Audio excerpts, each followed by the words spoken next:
It's a good mine. I'm telling you, it's worth it. It's worth it. Honestly, there's profit here. There's a lot of profit here. Okay. Yes. This is Dr. Ugochukwu Prosper, a veterinary doctor who oversees the affairs of this farm. In the previous video, we toured the pig section where he revealed a lot of valuable information. So what special of birds are these? These ones are broilers. Okay. Yeah. We have broilers here. When I was going through, I saw birds of different sizes and all that. How old are these ones? This one is 2 days old. Okay, and then this other one here? That one is 15 days old. And then there's this other one I saw down there. That one is 5 weeks old. Okay. 5 weeks. So when did you get involved in poultry farming? When I get involved? When did you get involved? My first experience with them should be in 2014. 2014. Yes, 2014. Was there a time you took a break and then continued? The only time I took a break, not that I necessarily took a break, but that was when I got admission. That was in 2015. So I took a break and, you know, I entered school, school stuff.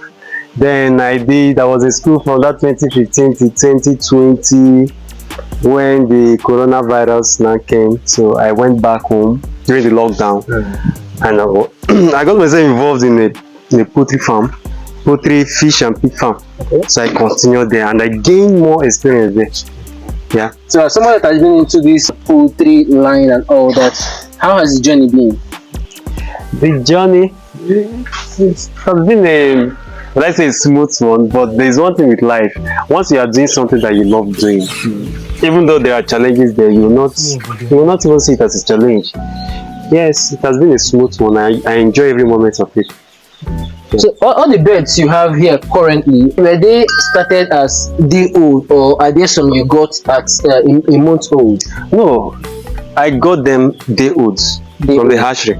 So how has it been now dealing with day olds? You know they are very fragile. So what do you have to say about dealing with day olds? Day olds.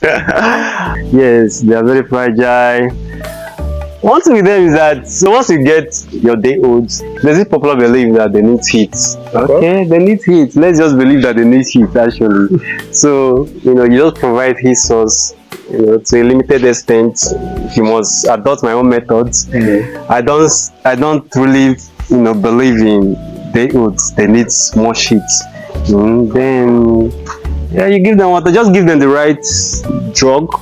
On the first day they arrive, there's this particular drug you give them that drug. Then from day 2, there's a different drug you give them. From day 2 to day 6, you give them different drug.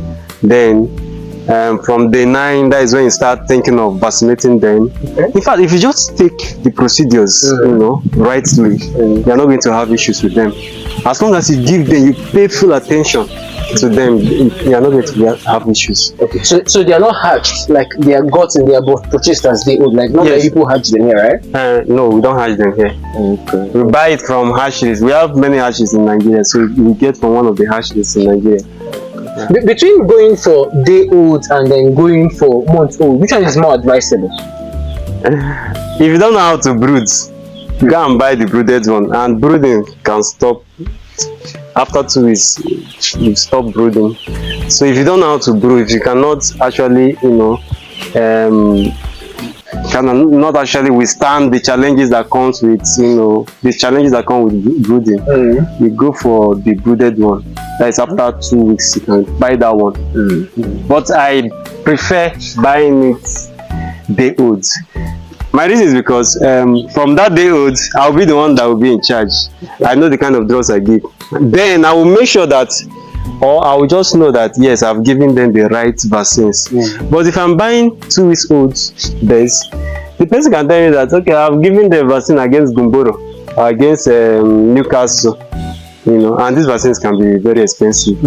Maybe the person might just give them vaccine just once, Gumboro once, then Newcastle disease, Lasuta vaccine once, and the person will just come and tell you that he has given the complete vaccine maybe 2 or 3 times. No, so I prefer buying them day old, so that I make sure that they receive their full vaccination. Yes. When you're dealing with day olds, what are those things that you should be one should be very careful of and then watch out for? To me, I would just say that the most important thing here is the ventilation. Okay. Number one secret. I'm just letting it out now. Is ventilation. It's not even the heat. It's not even the heat. I'm telling you.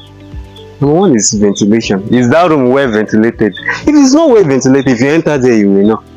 You yourself, you will know. Yes. There are some brooding rooms that you enter, you just, perceive this choky smell. Yeah. This ammonia. It's not well ventilated. If it's not good for your health, it's not good for their health. Okay. So you must have to do something to it. Otherwise, you will lose your birds. You start losing birds. So number one is ventilation. And secondly, this is a very big secret. Secondly, this popular belief that they need heat. Yes, they need heat to a limited extent. When you get them newly, you'll find out that a good number of them, especially when you now give them water, you find that a good number of them will like to, go to the drinker, and some of them will start beating them. Okay. If you just give them that water and just leave, maybe if you come back in the next 10 minutes, you'll find out that a good number of them are already wet. I'm telling you. Why? Like maybe they're just seeing it for the first time, they're just drinking water for the first time, so they'll just, and based on the fact that they are already tasty, so once they are drinking, they are, they get wet. So for you to prevent that kind of thing, and that is where the code is coming from, that is almost with belief that they need heat. But if you can actually prevent that, you might just brood without this heat source and you'll be successful. So just prevent them from getting soaked in that water. Is there any way to prevent them? There are many ways now. You can be there. Just be there. If you see that there's one that is, you know what to do. So I'm going to be watching them throughout. No, it's just for the first 30 minutes. Okay. Like they will not get used to it. They will not know how to drink, But if you just give them water and leave them, if you come there in the next 10 to 15, you'll see a good number of them are already soaked in the water. And from there now, they will start feeling cold. So that is why people now believe that they need heat. So that is it. When you purchase the day oats, are there times when you notice that maybe some are dead, maybe as a result of dehydration, when bringing them from wherever place you buy them from? Yes. It's a common thing with purchasing of day oats. So especially if you order it through someone, what they do is that I think they converge at a particular, like here in Oman, they converge at gates.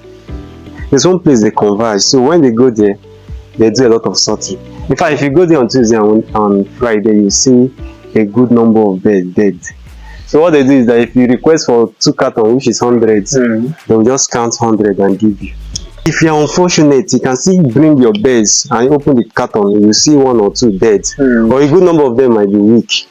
So you just need to give them the right medication at that time. Okay, so there are medications you give to them immediately they arrive? Yes, now. What medication is that? Hey, okay. No one, they are weak. They are already weak now.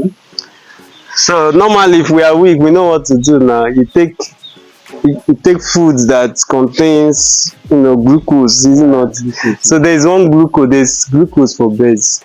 You can buy glucose for birds and give them, or you can give, if you don't have glucose, you can actually use this our normal sugar. Yes, it works. Just that now it's sugar now. Glucose is also sugar. Just that this sugar you're not giving them, it will now have to take time in the body, through a process known as glycolysis. The sugar will now break down to the final product, which is glucose. So it might take some time for that sugar to convert to glucose, which will now, the sugar cannot be absorbed in the body. It is when it is not broken down into glucose that it cannot be absorbed. So that is when it will not be absorbed and it starts working. Are you getting it? But that glucose is instant. As they are taking it, it's entering the blood vessel and it's working immediately. It's giving the strength. Or sugar, it will take time. Yes, but sugar is also good. How often do you feed them? First of all, the way you feed day olds, is it the same way you feed these ones that are, I think, about a month old or almost a month old, right? Okay, these ones, you said they are 2 weeks, but that was and then these other 5 ones weeks. are 5 weeks. So, are they the same way you feed the day olds? Is it the same way you feed the other ones? No, but I have targets. Yes, what we do here, we do have targets. So our target can just be like in the next 6 weeks, we want to produce 2.2 kg. So that is our target. So we have to give them food to meet that target. But to answer your question, the way I feed this one now is not actually the way I feed the other one. So the kind of feeding that I practice in this day old is what we call feeding ad libitum. So that means 24 hours is feed. That is the meaning of that ad libitum. Feeding ad libitum, 24 hours is feed. I also do it there with the older ones. In fact, from this stage, I make sure that there is food always. We don't economize feed here. In fact, it is when you even feed them regularly, that is when you get results. You might, a common man will be saying that he or she is wasting his or her feed. It's a lie.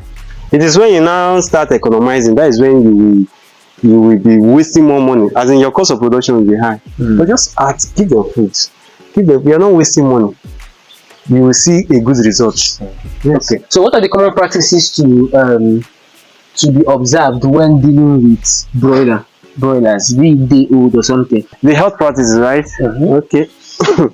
Health practices. Number one is the major one is what we call biosecurity. When we say bio, it means life. Biosecurity, and there are many things you have to do if you want to carry out biosecurity in your farm, whether poultry or any farm, animal farm at all. So the one is that don't allow visitors into the farm. Number two is that the slippers you wear and you walk around the farm is not the same slippers or shoe you wear into the broiler house. You must have to change it. So this is one of the health tips. Secondly is that the drug that you give are different stages. They require different drugs, and you must have a reason why giving a particular drug. And again, for that drug now, there are signs that they will show me that there is a problem. Yes, if they show me that sign, I will give them the right drug for that problem, and it will stop. It will stop. They will not. But if you don't know it or you neglect it, you see mortality. They will start dying. So, and the third. Okay, I talked about biosecurity, I talk about drug now. Just give them the right drug. Anytime they come up with any sign, give them the right drug. And the third one is what we call vaccination. That one is not actually a drug anyway. I don't see it as a drug, because to me I see drug as anything that you give to a patient, anybody that is sick, or an individual, whether animal or human that is sick. But vaccination now, you give vaccine to animals that are not sick. But the reason for your vaccination is to prevent. So vaccination is a preventive measure against the outbreak of disease in an animal, whether in human being or animal. So it's just a preventive. The disease has not come, but you are giving a vaccine to prevent that disease. So these three health tips must be in place for you to be successful in this broiler business. When dealing with broiler, in fact day old now, when dealing with day old, how often should their pen be cleaned, their house? Normally I use carton to brood my animal. Some people prefer sawdust or wood shaving, but I prefer using carton. Why? The reason is because for the wood shaving, the wood shaving is better than sawdust anyway, but I believe that for wood shaving, if I use wood shaving to brood them, the one is that the wood shaving is gotten from, or sawdust is gotten from all this wood shop. Okay, so when you use it to brood, the one you keep your drinker on the floor, and there's the possibility is it's 100% that wood shaving or sawdust will enter the drinker. That is number one. If you are using sawdust to brood, there's also high tendency that they will inhale it. It will enter their nose and it will cause a disease we call aspergillosis. That is a fungal infection. That is the animals will come down with fungal infection, aspergillosis. or candidiasis, any fungal infection like that. So once they inhale it, or any respiratory sign, they can come up with the respiratory sign, maybe coughing or sneezing or whatever. So if you use wood shaving or sawdust, especially sawdust, they can come down with that. So that's why I prefer carton. And again, for carton, once there is wetness, the soaking of that water is efficient, is very good with carton, unlike sawdust or the other one. Carton can absorb it very well for you. That's why I just like carton to do. After 2 weeks I change it. So you say how often do I change? So this carton I can just leave it here for 2 weeks. So what I do is, once I come, I notice that this a carton that is wet. Instead I replace it, I top it up with a dry carton, or I remove that one and replace it with a dry carton. That's what I do. On this farm, I observed that there is this poultry house that is more like a battery cage house. Okay. Yeah. And then this other one, I don't know what this one is actually called. This one is called deep litter system. Deep litter system. Yes. Which one is better among the two of them, comparing the battery cage housing system and then this deep litter? Which one is better? The one that is better is battery cage. Why? The reason is because the birds, they don't have close contact with the feces. Okay. You know, there are some diseases that they can actually get through the feces. So something like coccidiosis or colibacillosis. So if there is coccidiosis, for instance, let me use coccidiosis, let me leave colibacillosis. There's no time. If there is an outbreak of coccidiosis in the, which is very common, or at a particular stage in their life, they must come down with coccidiosis. So you give the right drug, anti-coccidial agent. So if there is coccidiosis there, if there is anyone that is passing out, they call it the oocyst, Emeria oocyst. You know, if there's any bird here that is passing out Emeria oocyst, just one bird though, if he pass it, the other birds can just come and, you know, as they are playing, somehow, the thing, they will just eat it or something like that. That one will also come down with it. That is for deep litter system. That one will come down with it. Before you know it, that one will be passing out Emeria oocyst in the feces. Before you know it, will spread around. That is when you come, you see bloody feces in the pen. You see bloody feces. That is for deep litter system. It's very common here. But for that battery cage, once they pass out that feces, they don't have contact with their feces. So it is very difficult. It is very rare, or it is very easy to control coccidiosis in battery cage. Yes, you don't spend much drug controlling it there. But that battery cage is not for day olds. It's not for day olds, though. Okay. So what we normally do for once we bring it at day olds, we put carton there. So after like 2 weeks or when they are getting to 3 weeks, we remove the carton. By then they will be able to stand on that mesh without their leg passing through it. Yes. Now, what is your vaccination schedule like? Like, how often do you vaccinate them? Okay, we normally give, for broilers, we normally give them 2 important vaccines. We give them Lasota and the Gumboro vaccine. So we give Lasota. For me, I give my Lasota 2 times. I give my Gumboro 2 times. And with that, I'm done. You are done now for like how long? How long will you stay now without giving them any of the These 4 vaccines now. These 4 vaccines now, 2 for this, 2 for this. It's just a period of 3 weeks. I'm done. It's just a period of 3 weeks. I'm done with the vaccination. Yes. So after that 3 weeks, now it means like maybe for their lifetime, they won't be need for vaccination again. Depending on how long you want to keep them on. Okay. So if you are giving them above 9 weeks of age, another vaccine should come in. Yes, if you are giving them above 9 weeks of age, another vaccine, especially Lasota vaccine, you give them another Lasota shots. Okay. Now, how long do they stay before you start selling off? It depends on the kg you want to produce. Like let's say 6 weeks. Yeah. Yes. But I can get 2 kg at 5 weeks old. Yes. But when is it more profitable to sell off? Is it at 4 weeks, 6 weeks? It's more profitable at that 6 weeks. 6 weeks. Yes. Why do you think so? It's more profitable because that is when your cost of production will not be high at that age. Yes. Then at that age you are going to maximize enough profit. Yes. So it's better. When you check out the cost of production in poultry farming, do you think the profit is actually worth the the expenses? Yes, so he's a good mind. I'm telling you, it's worth it. It's worth it. As long as your birds do not die much, you do not have a lot of mortality, it's worth it. Honestly, there's profit here. There's a lot of profit here. Okay. Yes. Now talking about mortality, first of all, how many day-old chicks do you have here? I have 500. 500. Yes. Then for that of 2 weeks, how many? I have 300. 300, and then the other one. I have. Now there are hundreds. I bought them 102, but now they are hundreds. Okay. So what's the mortality rate like for these other ones now that are you said how many weeks now? They are 5 weeks, right?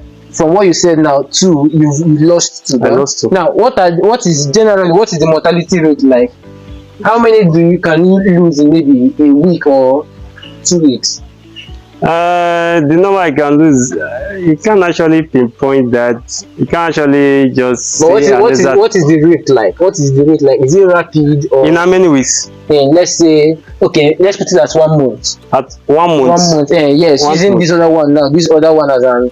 Okay. Yes.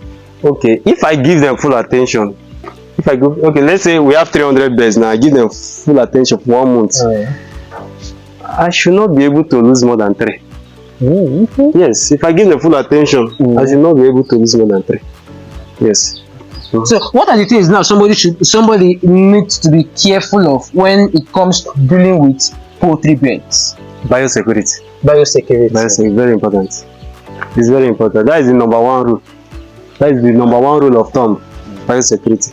Second one is biosecurity. Third one is vaccination. That's one of my lecturers. That is what he will always say. If you want to be successful in poultry farming, number 1 is biosecurity. Number 2 is biosecurity. Number 3 is vaccination. Yeah. Now, when it comes to capital, how much do you think somebody can have if he wants to start up a poultry farm? If you have the structure, Abi. If there is let's say there is a structure. There's a structure for a novice who doesn't know anything about it, and he or she wants to just start without having anybody that he's looking up to or anybody that is giving him or her advice. You can go with 25 now and experiment with your 25. If you have somebody that you can actually call and the person is giving some tips about the rearing of poultry, you can go with let's say 1 carton. Okay, 1 carton, which is how many? 50. Okay. Yes. And then considering let's say the person is dealing with 50, what is the capital like? About how much can sustain the person for that's to start it up and then take care of it till about a month old? About a month. Only a month or till maturity. Okay, till maturity, that's how old? How long? From 6 weeks. From 6 weeks. Yes. Okay, so till maturity now, like how much? For 50 birds. Yes. For 50 birds, depending on the price of 1 carton at that time. Okay. If the person has, I think 200,000 is okay. It's comfortable. That is, the person can just raise it to maturity with 200,000. Yes, you can even have change. As a poultry farmer, what are the major challenges you face? On the health aspect, my challenge is colibacillosis. That has been a challenge due to the kind of water we have here. So colibacillosis is a big challenge to me personally. But I've learned ways to tackle it. Yes, recently I've learned ways to tackle it. It's no longer, it's still a challenge because I spend much more money treating it. Yeah, so that one is a challenge. The health aspects. Apart from that one, I don't even have any health issues because we know how to tackle those ones. Then another challenge that we can actually get Though that is not a challenge to us, but a farmer can actually have this challenge of selling off their birds. They can have that challenge, but that challenge you can actually, cover that challenge if you are ready to go to the market and sell your birds. Who are your target audience? Is it individuals or restaurants or wholesalers, retailers, or just anybody can buy? My targets are people or individuals who buy in bulk. Okay. Who buy in bulk. And when I talk about people who buy in bulk, I'm talking about the hotel owners, restaurant owners. These are the people I'm talking, not those women that will buy your birds in bulk and still take the birds to the market to sell to hotel owners. No, these are my targets: hotel owners and maybe individuals around. Now, which one is more profitable when selling? Is it selling as live or as butchered? I prefer the live because people prefer the live. Okay. So you have to give them what they want. Because most people don't really like the frozen one. Okay. Like you kill, they have reached 2.5 kg, you now select, you want to slaughter and refrigerate. Most people, they don't prefer it. So I prefer we give them life because that is what they prefer. Give them life chicken. Okay. What advice do you have for somebody that wants to get into poultry farming? Considering your challenges and everything, what advice do you have for somebody that wants to get into poultry farming? Okay, well, my advice is that you should just get an adequate knowledge of what you want to go into, and also have someone that will give you the right advice, the information you actually need, so that in order for you to succeed, just get someone that can give you that right information in order for you to succeed. And also, don't start as a starter. Don't start with a large number. Okay. Start little and grow as in gain more experience as you go. Yes. All right, my boss. Thank you very much. Welcome.